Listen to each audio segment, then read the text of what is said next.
Hi friends, welcome back to our channel. ఈరోజు కొత్తిమీర వెల్లుల్లిపాయ కర్రీ ఎలా చేసుకోవాలో చూద్దాము. ముందుగా ఒక మిక్సీ జార్ తీసుకొని అందులో ధనియాలు, జీలకర్ర, చెక్క, లవంగాలు, పచ్చిమిర్చి,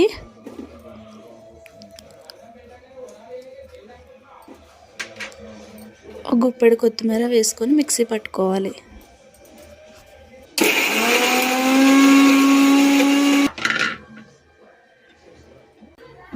ఇప్పుడు స్టవ్ వెలిగించుకొని బాండి పెట్టుకోవాలి ఫ్రెండ్స్. ఈ కర్రీకి కొంచెం ఆయిల్ ఎక్కువే పడుతుంది ఫ్రెండ్స్. ఒక 5 టేబుల్ స్పూన్స్ దాకా ఆయిల్ వేసుకోవాలి. ఇందులో ఒలిచి పెట్టుకున్న ఒక గుప్పెడు వెల్లుల్లిపాయలు వేసుకోవాలి ఫ్రెండ్స్.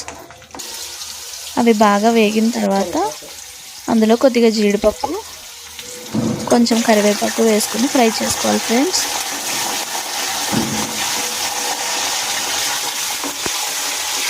ఇవి కొంచెం ఫ్రై అయిన తర్వాత అందులో ఒక మీడియం సైజ్ ఆనియన్ కట్ చేసుకొని వేసుకొని ఫ్రై చేసుకోవాలి ఫ్రెండ్స్.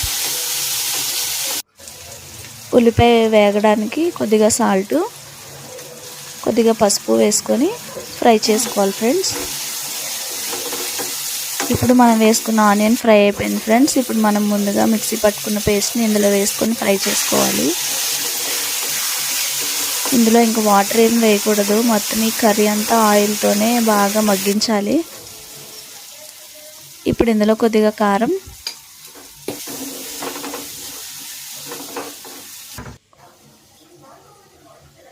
కొద్దిగా ధనియా పౌడర్,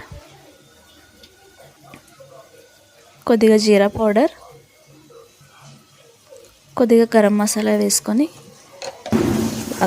బాగా మిక్స్ చేసుకోవాలి. అంతే ఫ్రెండ్స్, మన కర్రీ ప్రిపేర్ అయిపోయింది.